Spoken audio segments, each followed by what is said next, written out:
How to log in into Mythdhr DHR.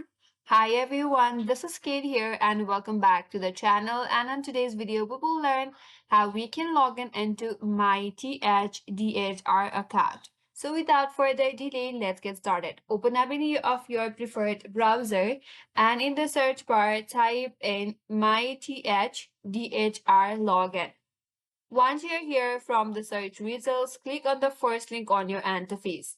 That's gonna take you to the official website of the Home Depot.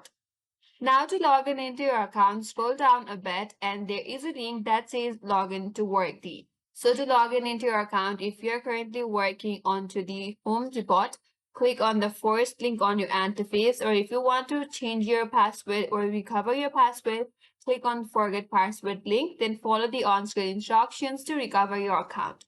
So to log in, click on the first link on your interface. That's gonna take you to a different page where you can log in into your account. Once you're on the sign on prompt here, you have to enter your user ID that is linked with your account.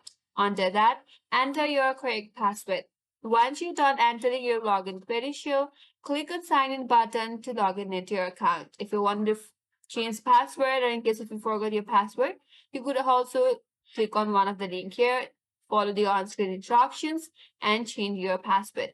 That's it. That's how you can log in into Mythdhr DHR account. And that's all for today's video. Hope this video was helpful, and if you're new to our channel, consider subscribing. Thank you for watching and stay tuned for more videos.